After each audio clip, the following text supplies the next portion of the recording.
Good afternoon. I'm Cammie Guildner of Syzygy Coaching. I'm a life and leadership empowerment coach, and I help successful professional women discover their next chapter in life, next chapter grounded in passion and meaning. One of the things that I'm really passionate about is connecting great women to great women. It was on this premise that I founded the Extraordinary Women Connect series. I realized how many wildly successful women I have in my life, and I wanted to bring these connections together. Today, I have the pleasure of interviewing Dr. Jandel Allen-Davis, who's Vice President of Government and External Relations for Kaiser Permanente, Colorado.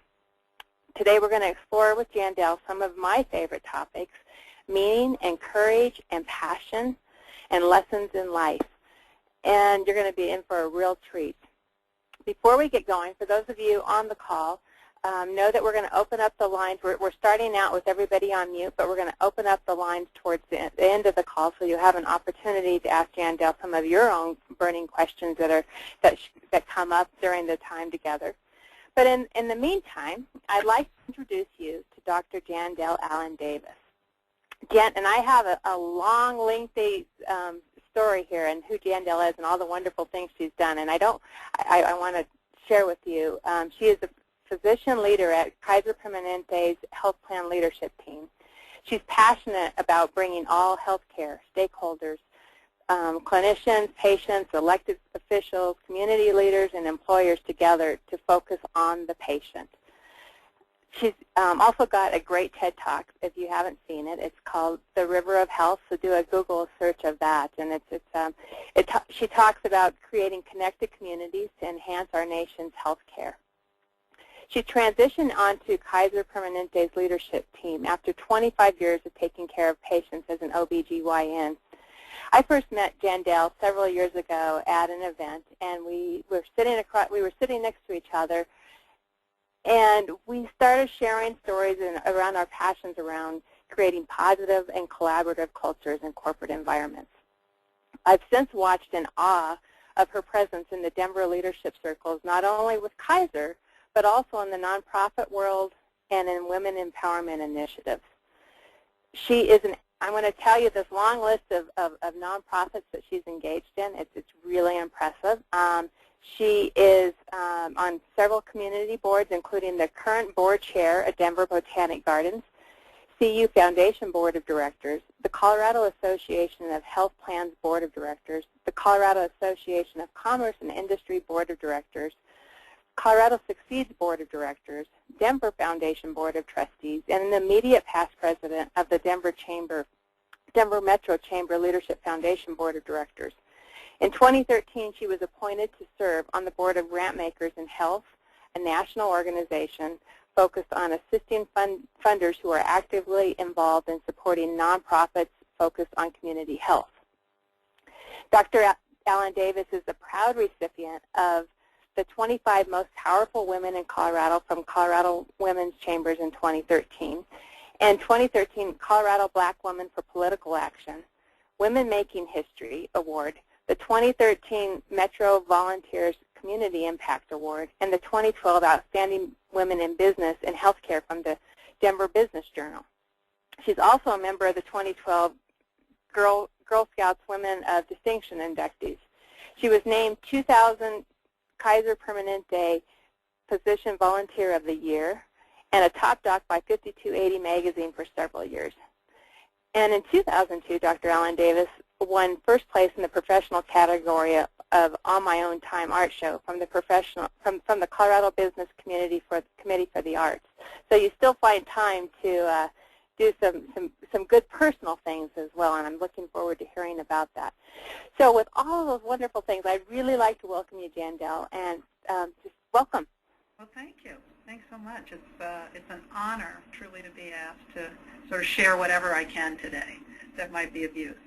Oh, I'm so excited to have you here. I really am thrilled that you were able to join us. To start off with, I'm really wanting to, so often there's times in our lives that there's a moment that starts to shift something, that changes something for us. It's a defining time in our life, and I'm wondering if there was a defining time or a defining moment in your life that just really changed things for you. It changed your life forever. Well, you know, so hard to think of one moment. Since you've asked me to, I would actually say that the defining moment that has allowed me to use so many of the skills I use taking care of patients over 25 years would be when I began this current role as Vice President for Government and External Relations and Research, because I have responsibility for the research functions for Kaiser Permanente in Colorado as well. And that date was April 13th of 2009, so I just my 5 years in this work. And I think the defining moment is less about the date that I started than really when the role that I played before this, or it assumed before this, was the Associate Medical Director for External Relations. And in that role, I partnered with a number of the health plan functions at Kaiser Permanente. And had a chance to partner with some really terrific people on the health plan side in an individual contributor role. I didn't, I thought, oh, I'm an associate medical director, now I have to learn how to delegate. And it turns out you can't delegate if you don't have a budget, you don't have people. So I pretty realized that this was going to be a role of really learning how to use influence to get things done. Now, I think that was what I realized through the retrospective scope, or through the rear view mirror, not something that I necessarily knew immediately when I was in that role. You had to get into the trenches of it. Right, and it was great because it gave me a chance to get some really great on-the-job training, as it were, learn from some really fabulous people, but also, just to quietly, and I wasn't quiet by any means, but to also be very, very observant of how communities worked, how Kaiser Permanente showed up in those communities. And since I've always been kind of one of these people who's wired to want to help make things better and to do things better, sort of that loving critic of myself, but also systems. And I think the operative word in that sentence is loving critic, is that I saw ways that we could do things better. And in we'll call it a fateful conversation with the president and CEO of Kaiser Permanente of Colorado region, Jandel Allen, where I went to chat with her about something that had happened, she challenged me and offered me, or said to me, why don't you do it and sort of take on some of this responsibility? And I said, well, you don't do it because doctors don't leave the medical group to join the health plan. And 5 years later, I guess they do. So, so I, after a lot of soul searching and talking with my husband, I'd taken care of patients for 25 years. I loved. There wasn't a minute of it I didn't love. And that's an overstatement when you think about, 3 o'clock in the morning deliveries and, some of the emergencies that over the years I put myself in. But I absolutely loved the work I was doing, and yet was feeling called to do something bigger, potentially, on behalf of patients and families I care for. So you saw the opportunity and the potential for the impact that you could be making, and left something that you already loved to take it up to a whole new level. Yeah, and it's interesting. One of the things I had to ask myself, I'll tell you a couple things. One, there were a lot of tears in the immediate aftermath of making this change, because as I said, I loved what I did. I also, and this isn't brag, it's fact, and it's what every woman and every patient wants to know, I was pretty good at what I did. So I sort of said, oh my goodness, I know how to do something so well, I'm going to sort of now take on this new challenge, and there's going to be a lot of months of both unconscious incompetence and conscious incompetence as you sort of build skills and learn stuff. But so leaving all that behind, in a sense, was sort of, you talk about navigating, a whole new set of issues, but the chance to be part of creating a healthcare system that supports patients in a very patient-centered way. Yeah. Who would, I was going to say, who wouldn't take that chance on? I certainly said, well, why not? Well, and it took courage to do that. Yeah, and the interesting thing I read a lot of years ago about courage, it was this little phrase that actually, I'm going to date myself, goes back to the Palm Pilot days, that I'd actually set as a recurring message every morning on my Palm Pilot was, courage is fear that said its prayers. So to the extent that it took courage, it did, and you don't do this kind of stuff ever alone. You hopefully are working alongside a strong group of people, and where need be, some of the hard parts of this job where you don't necessarily feel as if you're surrounded by the right people to make the changes you need to control to, look at fit and what does the organization and the teams and what do our patients and members and customers want, and our staff, our employees. So yeah, it takes courage. It takes a certain modicum of confidence, and I don't mean cockiness, but I think confidence that that they weren't given away vice president roles. So if you got the role because you deserved it, and that was one of the things I had to constantly remind myself of when my imposter syndrome raged. But more importantly, you never do this work alone. You're surrounded by all kinds of people who are there to help, and you just have to be willing to be vulnerable enough to ask for help, to admit when you don't know things. And it's amazing how folks come out to help you. So a question that comes to mind, when you mentioned that when you made this transition, you had tears. Yeah. And so often as women we're told, push those tears away, don't let those tears show. How did what brought the tears, and how did you live? How did you live in those tears? Yeah. So first of all, I actually. It's interesting. There's a song I was just listening to on Saturday. It's called "When My Anger Starts to Cry" by, I hope I say her name right, Beattie Bell. And I thought, as I was listening to that song, which I love, I went, yeah, when I cry, it's typically out of anger or out of frustration. Right.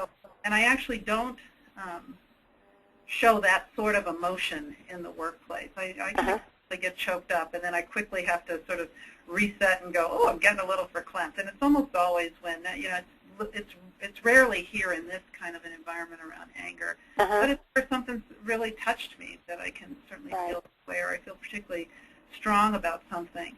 The tears that I referenced in terms of making this transition were actually the way that I processed this transition by myself, ultimately, but initially with patients. I love them. So there were hugs and tears in those rooms as I was making. Yeah, as you were saying goodbye to your patients. Yeah, so I was letting a lot of really dear patients who I'd known for a number of years and had the privilege of caring for know that I was making this transition. And then certainly in those first few months after making the job change, I will just tell you, there were times I'd go home and go, what have I done? Can I really do this work? And I'd get a little, not even sometimes a little, there were a couple of, good sort of sit in your closet and cry moments, sort of, which is all part of it. I think if we're not able to acknowledge the parts of this work that, whatever this work may be, that is hard, then we're really kidding ourselves. And actually, that means that we're not accessible and open to what the universe and what the people around you, again, can bring to you to help. So it's all about courage and yet also vulnerability.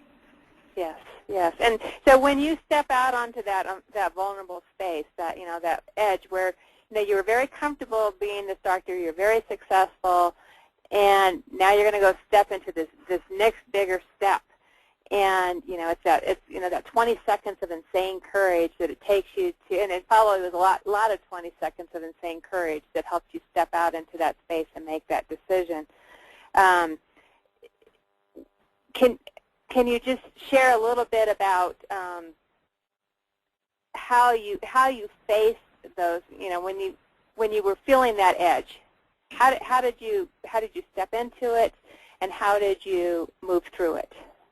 So shortly, it is a great question, and it's one I asked myself early on back to, well, you cannot get a 30-year career or 25-year career in health policy or in community benefit and philanthropy or in research or, certainly in corporate communications and brand management and marketing communications. So I had to ask myself, well, what are the transferable skills that you have gained caring for families and women for 20 years that you can leverage in this work? And I have to think about it. And I said, well, how are you going to answer the question? I said, well, what did your patients want? Okay, they wanted to know that they could trust me, so I had to have the ability to form pretty quick, trusting bonds with patients. They expected honesty from me, directness, because it wasn't always good news that I was bringing to a patient. Right. Competency, some modicum of she knows her stuff is one of those table stakes that patients expected of me, and so there certainly was a lot of sort of baseline learning to do early on in this job, but they expected competency. They expected that I was going to live by my word, that notion of integrity. If I said I was going to do something, that I was going to do it. And then the final one which I thought that I know is important in patient care, was even when the news was not going to be the best news, even when it was going to be bad and heartbreaking, my patients wanted to know that I wasn't going to abandon them, that I was going to see them one way or the other. And then I said, well, isn't that what you think every customer, every community partner, every business partner, every person you touch base with in the community, let alone internally, also expect of you? And I went, yeah. I said, so maybe you've got all the right stuff to kind of now start the journey. And, So you tune back into your own stories, what your gifts were, what your strengths were, and what you'd historically been able to give, and found an alignment to where you were moving forward. Yeah, I think you know, the funny thing is about certainly what I found, even within medicine. So to say for 25 years I was every single day in terms of my professional life caring for patients would make it sound like, boy, she really wasn't competent by the time she got over here. You know, I had progressively advancing opportunities to lead and to manage over that, you know, that time. But you know, there's no doubt that, you know, that said, if you are, when you're ready and when you leave yourself open and accessible, it's amazing what doors open. And then what you have to have the courage to do and just sort of trust yourself enough and trust that people see things that you may not be able to see in yourself, just to walk through those doors. And what I say is you walk through those doors, you know, not fully evolved, because that's a scary concept, a lot of all put together on the first day. Not complete, but absolutely ready, and just sort of trust that it works. Oh, I like that. I like the concept. To step through the door is not fully evolved, but knowing it's a growing journey for you, and you're going to continue to evolve and move and grow, and may we all always be growing and learning every day of our life. So I like that. Yeah. I like that. So if you have the opportunity to bring a single piece of advice to a special woman in your life, be she a daughter, a niece, or someone special, what guiding pearls of wisdom would you share with her and or other emerging leaders? Well, the one which you're making me think of things that I haven't in a while, sort of music for some reason. I'm channeling music. I remember from A Star is Born with Streisand. She had this one song from that movie, so the more modern version of it. And the song was, I Want Everything. And I remember one of the lines was, I'd like to grab the big brass ring. And I think that's the first thing I'd say to everybody. The world is open to any one of us to pursue passions and dreams and to sort of explore new potential things to get involved in. So the first is to grab the brass ring. The second, which is related to that, is the notion that, you know, one of the questions I've always hated when asked in interviews is, where do you see yourself in 10 years, especially since I can figure out where I'm going to see myself tomorrow. I'm constantly checking my schedule. But what I'd say is, you know, through that lens of the brass ring, you have to be present. You have to be willing to just sit where you are and look around and experience what's going on now, as opposed to being focused on, here's where I plan to be in 10 years. Because focus that far out, you're missing incredible lessons and opportunities to learn, grow, and experience what's around you. And then the crazy thing when you do that is you may have thought that you were headed this way for 10 years, you know, in 10 years, but you actually end up on a much richer and better path that is actually informed by who you are, what your interests are, and what your passions are, and frankly, how you've been able to develop to that point. So that second one is all about grab this big brass ring, and when you grab it, hold on to it, be extremely present. How do you stay present, Jandel, in your busy life? Curiosity. Okay. Lots of questions about what may be going on, and I don't mean out of just sort of a stupid way of making sure that you're around, but showing genuine interest in learning about the work that's going around. And I'm also a systems thinker, so I'm constantly, even when I'm sitting among my peers on the leadership team, thinking about the connections between our work. And so, you know, those are probably the biggest ways. And it's, again, if you ask me, I'd say it's mostly born out of the fact that, you know, there's just so much to learn. And I think it is, as you said, Cammie, it's a continual journey until we close our eyes. Right, right. So you had the big brass ring and to be present, and the third? I think, the third one, which may surprise people when they hear that crazy list of all the stuff that I'm involved in, is make sure you put yourself first. I mean, I think it is really important in whatever way that plays out for you to assure that you are attending to your total health. And the way we describe total health, and many do, is this notion, or well-being, is this notion of tending to mind, body, and spirit.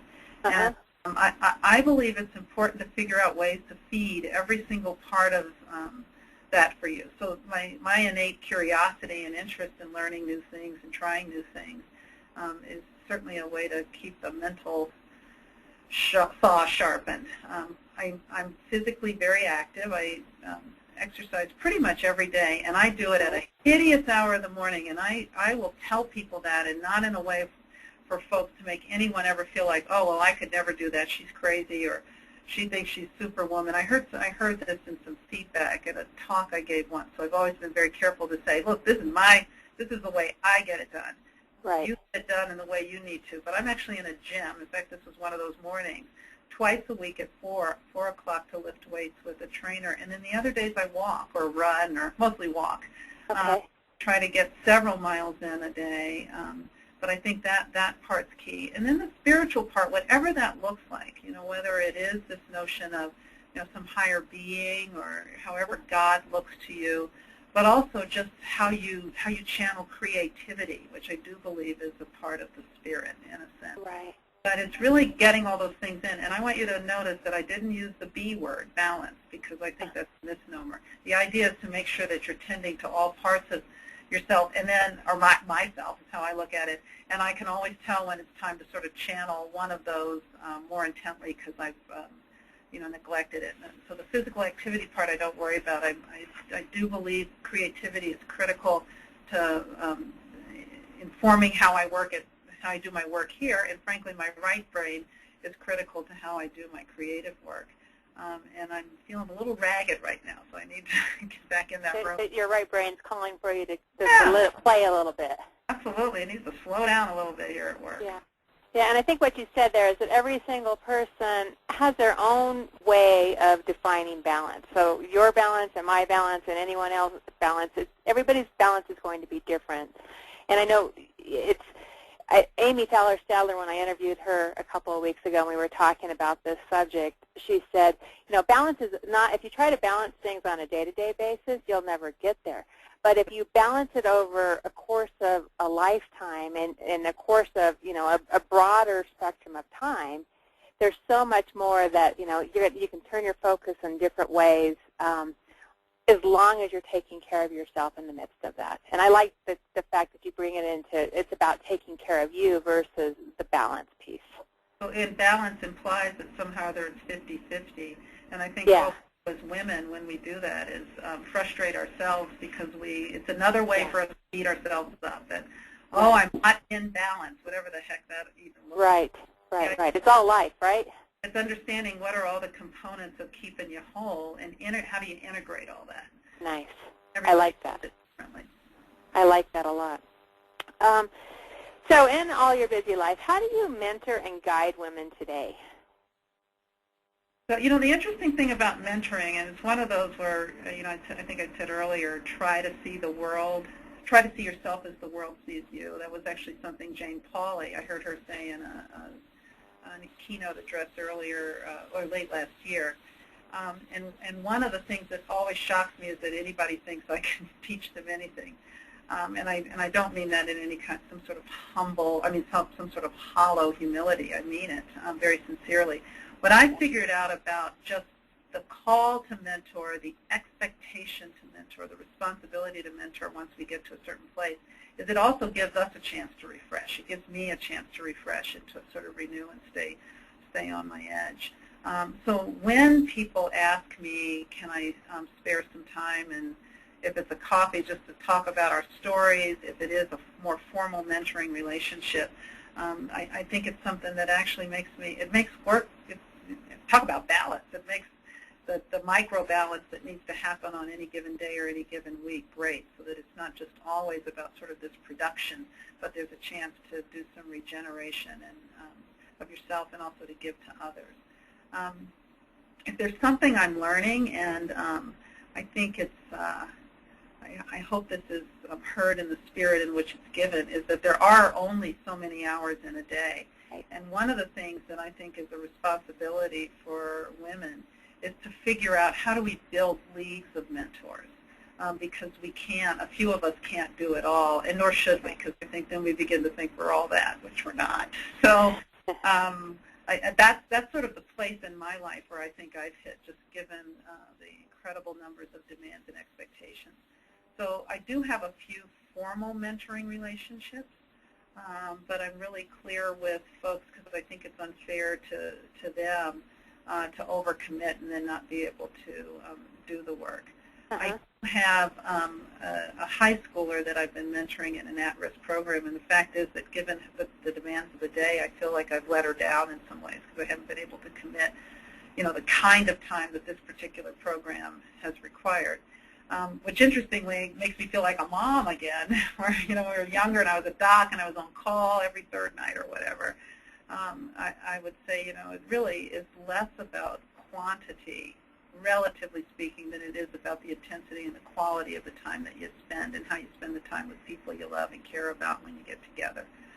So, and then the other part I'd say about mentoring women is it's really the mentoring relationship needs to be driven by the mentee. What is it that they want to work on? And that's important to make sure that I even have anything to give them. If you want to learn neurosurgery, I'm probably not your girl. So it's getting clear about that a mentoring relationship has to be driven by whatever is that mentee or the person who's coming and asking for some time. What is it that they want to work on? And I do try to work in those formal ones from a kind of a framework or a structure so that we have a way of making sure we're making progress and then knowing when to say, okay, we may be done. Right, right. And having kind of a start and an end and a process within it. And what's within that process for you? Just the quick high level, what do you put into that process as far as helping that mentee understand how and what to show up with? Sure. Well, I actually have a form, and the good news about, among many things about Kaiser Permanente, is we actually do pay quite a bit of attention to organizational development and personal development. I actually use the Kaiser form, whether I'm working with somebody internally or externally, and have them out, and then we get back together, we go through it. The fun thing about the mentoring relationship for me is that almost always through the telling of stories and talking through, working from that framework, that document, there are books that I may refer folks to. There are articles that I may refer folks to. The crazy thing about mentoring and coaching and even, frankly, counseling, which I am hardly qualified to do, is that there is this little, they do end up being intertwined.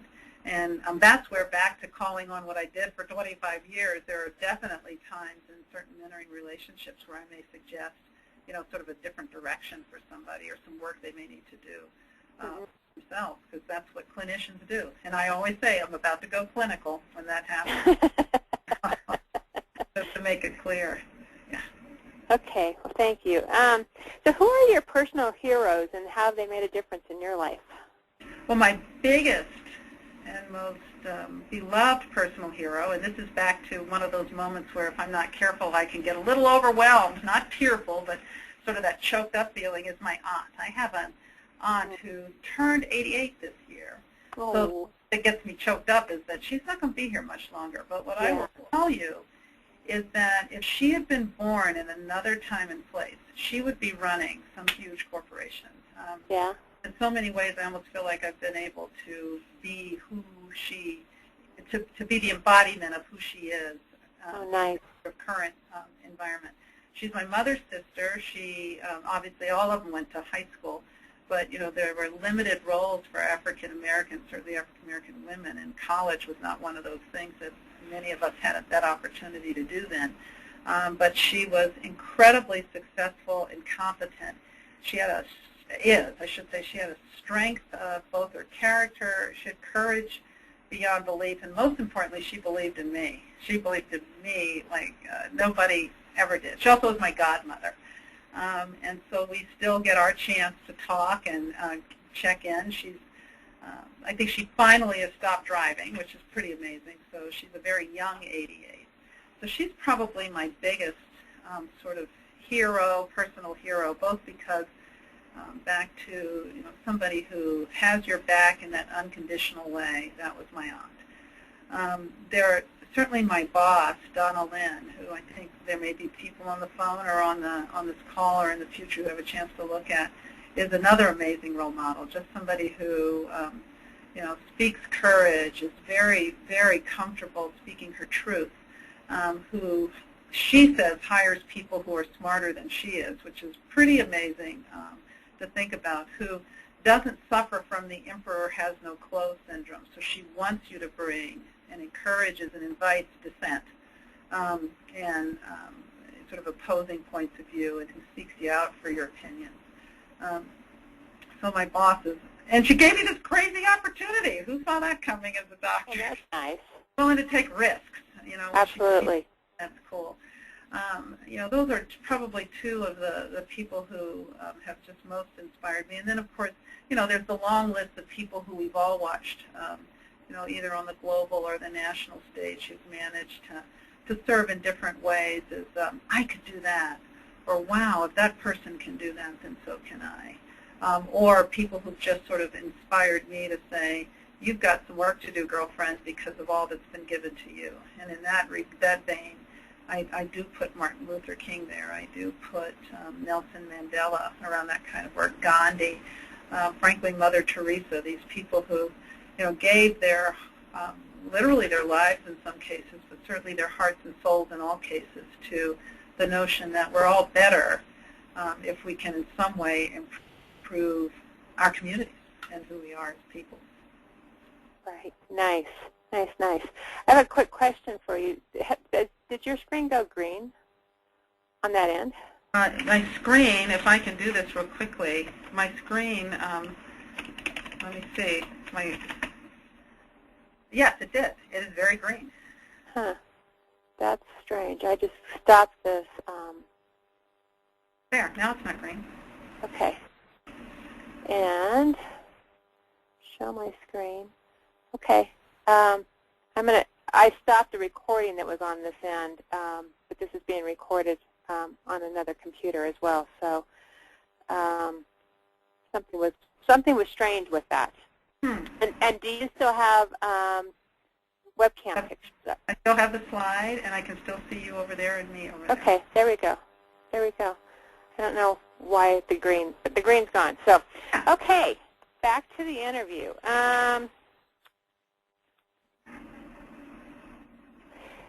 So in your crazy busy life, whose shoulders do you stand on to be able to see above all the craziness? And what's your support system look like? And so I've got a great husband. And in fact, I think it was that Sheryl Sandberg Lean In book where I think one of the things that she recommended to all of us is manage to find yourself a good partner, a good life partner, whatever that is. And I think, even saying that can be a little uncomfortable because it's one of those things you can never take for granted. And I certainly don't, in a comment like that, want to make anybody feel bad if that hasn't necessarily been their experience. But it's helped that I've managed to marry a great guy and have two, and somehow or other, and I think it is as much about it takes the village, and it takes this good guy. We've raised two great kids who are 26 and 23 now. So there's no doubt that they're my rocks, because if there's anybody who's going to keep it real with me, it's been my kids.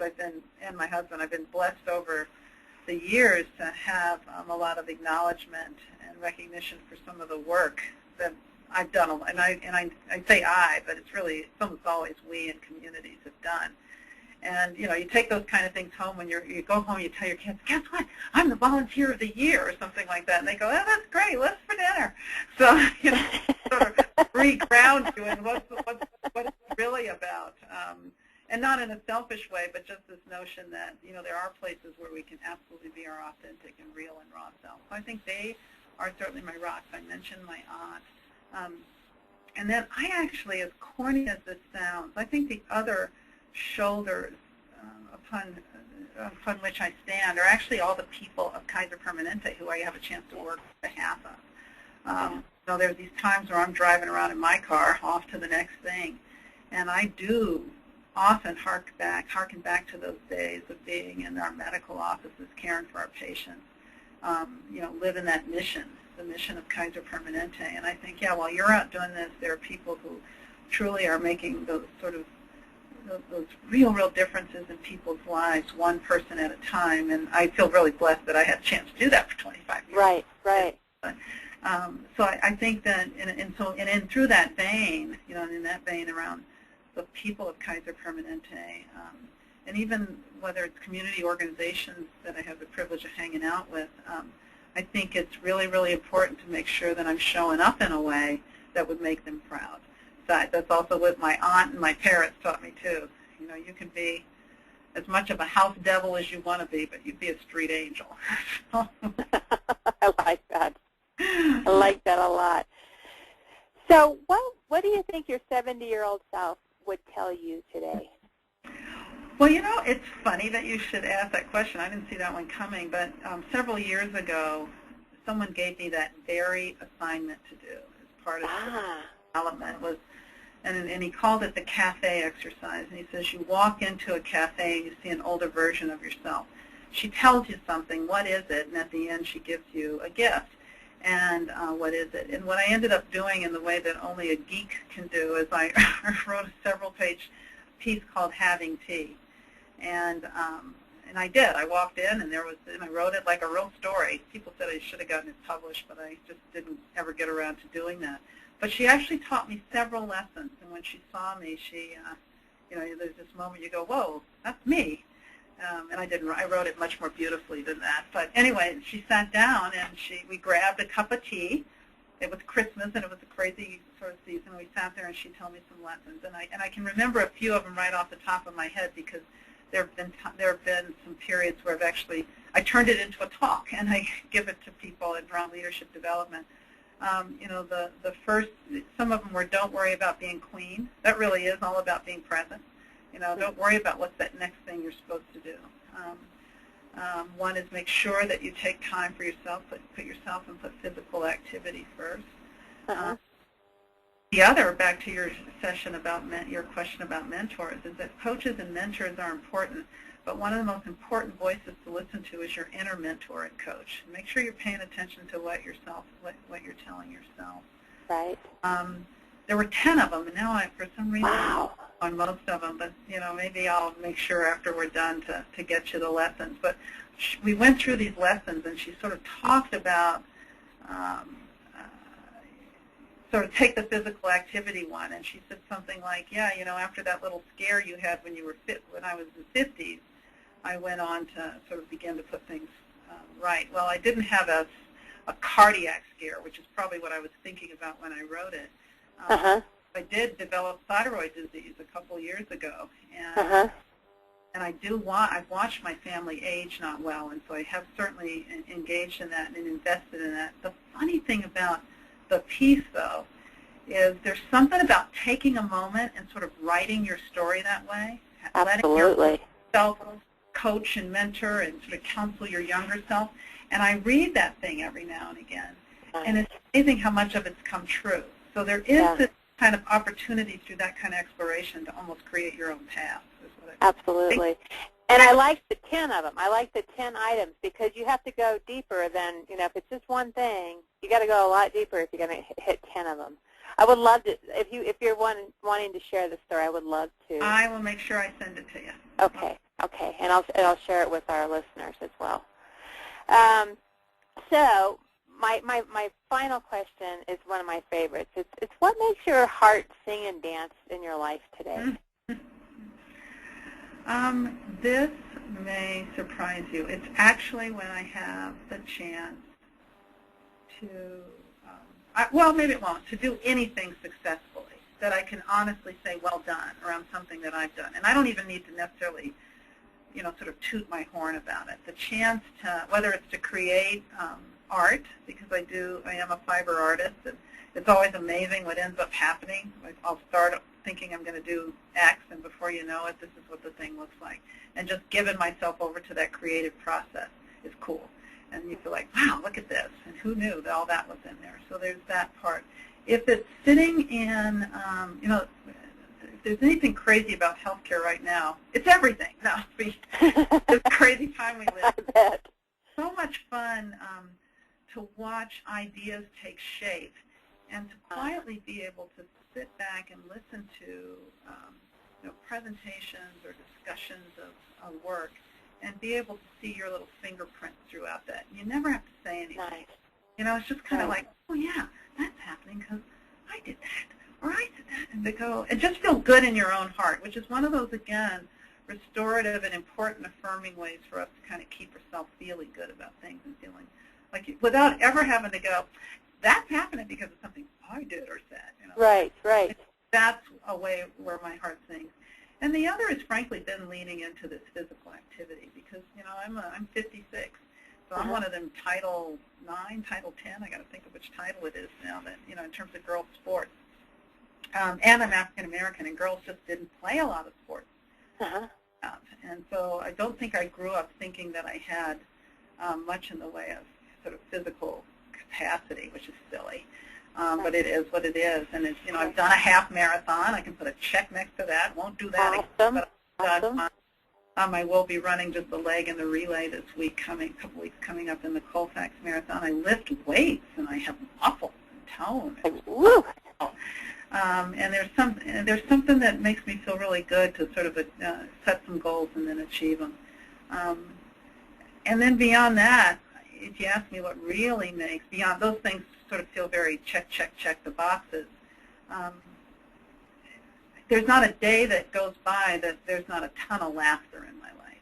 And I think that definitely makes your heart sing. Just whether we're laughing here at work, it's funny stuff going on. I think I use humor pretty appropriately amongst my team, amongst my peers, and certainly with my executive assistant. We laugh pretty regularly with how these days go. So I think that having a lot of laughter in your life is important. I totally agree. Laughter is an awesome thing to have in our lives. So I'd love to open up the lines to some questions.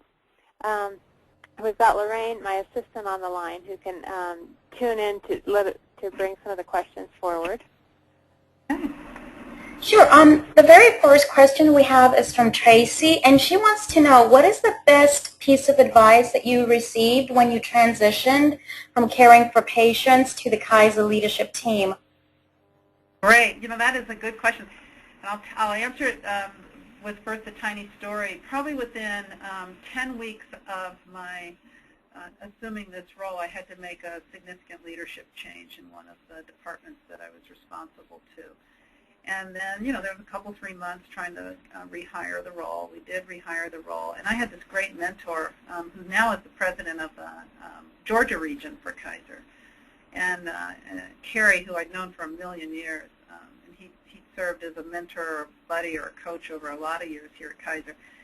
He was one of the other vice presidents. And I remember in one of our one-on-ones, right after this whole thing had settled down and I had a new director, senior director in place, I said, Kerry, I got to ask you a stupid question. And of course, the common retort or response is there's no stupid questions. And I said, so here's the question. Just what do vice presidents do? And he said, that's not a stupid question at all, because you think that you've got these experts, these people who, if you've hired right, have the sort of core responsibility for that work. And he said, your job is to be the question. And so that was one of the best pieces of advice early on, is not to, and I can't do that anyway. I'm not wired to walk in and say, I got this, it's all good. Back to that, humble inquiry, asking lots of questions. But the other, as opposed to telling people, it's really through asking questions that are often driven out of just curiosity, wanting to learn, often driven out about what you observe, but are sometimes driven out of letting those people, whoever it may be that you're in a relationship with, figure out their own answers just by the careful placement of perfect and good questions. Amazing how you watch their skills and confidence grow. And it also sort of makes me, back to how do you stay present, slow down, because it's, as a 25-year clinician, patients come, and even in those settings, it really shouldn't be here, do this. But unfortunately, that's the way modern Western healthcare is set up, is that the doctor is all-knowing, all-seeing, all-doing, and that's hooey. It wasn't the case in clinical medicine, and it certainly isn't now. So just sort of thinking through, how do you ask the right question that's going to invoke a kind of response or a different way of thinking about a thing that helps us solve problems. So. Oh, I like that. I like that a lot. Thank you. And others, Lorraine? Yes. The next one we have is from Amy, and she wants to know, what would you tell someone who has a bubbling dream playing around in their heart but hasn't quite stepped into action yet? I'm sorry, can you repeat it? It wasn't real clear. Pardon. Sure. The question is, what would you tell someone who has a bubbling dream playing around in their heart but they haven't quite stepped into action yet? I think the first thing I would tell them to do is make sure they're capturing some of the thoughts about what this bubbling dream is, or this sort of, it sounds like even a sort of a kernel of an idea, and I've got one, for example, that I've been thinking about. And I think writing down what that, even just capturing thoughts about what it could be. The second would be certainly to talk to others about, trusted colleagues and friends about what you're thinking about, in order to get some affirmation. And just, again, they may say just one thing that helps you sort of crystallize that dream or that desire better. The third one, which I think is very practical, and I have all my team has done this, and in fact all of our leadership team here at Kaiser have done it as well, is I really love strength finders. And I don't know if you all are familiar with strength finders, but I think taking that little survey from Gallup and getting a sense of what are those top 5 strengths of yours that you ought to think about now, back to that passion, that desire, that dream. How do you use those strengths to, again, bring more form and clarity to what it is that you're trying to achieve? And probably the fourth one, which gets back to the second one, I believe, around making sure you're talking to folks, is when you put ideas and dreams out to the universe, or thoughts to the universe, it's kind of, it can be a little crazy. It's creepy and scary what can happen. So it is important to make sure that you declare it, that it's something that you think you want to do. Number one, the universe will hold you accountable, but the other is that doors open and people are willing to help you. Yes, absolutely. I mean, it's so fun how doors will open when you just put it out there, and you start making that declaration of where you want to go. And the Strength Finder, I'm a big fan of Strength Finder. I incorporate that into my coaching every single time. It's just so powerful to tune into those top strengths. Yeah, it's funny when I think back to that conversation in December of '08 that changed certainly my career trajectory or path. It was all about sort of making some observations about things I'd seen and thinking we could do it differently, and then feeling a little more confident based on how Donna responded to some observations that led us down this other path. So, and then those doors open, and it wasn't like, I did have this sense of, I always thought, put me in, coach. Oh, I could do this so much better. Or I would do this, or I would think about that. And not wanting necessarily to give voice to it that way, because who's going to listen to me talking that way anyway? But then there are these moments that come along, what you call crucible moments, or these sort of defining moments where you take the very same sort of yearning in your heart and you shift it to observations or requests or, opportunities to get involved in other work. And all of a sudden it's like, oh, now I know what I'm supposed to do because doors open that I didn't see coming. Right. It's you've got to go in there and explore it and go deeper and just see what possibilities are there. Yeah, step outside the box of the realm that you're very comfortable in and into the new possibilities. And yet I think it starts with that self-work, the idea of write it down, agree. Kind of get a sense of it, and then sort of channel your strengths and use those. Right. That's exactly, I so agree with that. You got to start with you and really getting clear about what moves you, what brings meaning to you, and who you are what I actually call it is your very essence. Who you are at your very essence. And then some of the new possibilities open up there. So, well, Jandel, your story is inspiring, and you're inspiring, and I so appreciate you taking time to join us today. And I just want to thank you, and I also want to offer to any of our listeners is if they want to dig deeper into any of the who you are, what your strengths and passions and values are, I'd be happy to chat with you more deeply about that. We do have, let me flip this PowerPoint. We do have a few more events left on these Extraordinary Women Connect series. Next week, 1 week from today, I interview Meg VanderLaan, who's the Chief Communications Officer at MWH Global.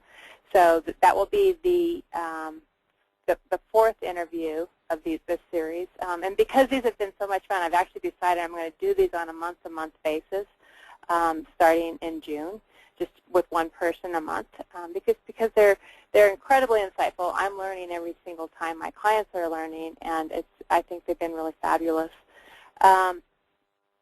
If anybody is interested in seeing some of the prior interviews that we hosted, that we've done in the last couple weeks with Amy Feller-Steller and Gail Ridings, those are available on my website. We also have a series of events that are really about connecting great women to great women, and we have an art gala coming up on May 21st, and several other connecting events throughout the year. That is women in nature, women in cause. Again, all these items are on my website, and you can check those out there. And again, Jandel, I want to thank you so much, and I really appreciate you sharing your stories with us and taking time out of your very busy schedule to be with us here today. Well, I couldn't be more privileged or honored to do what I got to do. So thank you, Cammie, and it's good to see you again. It's been a while. It's good to see you too. Okay. Okay. Thank you. Bye-bye. Bye-bye.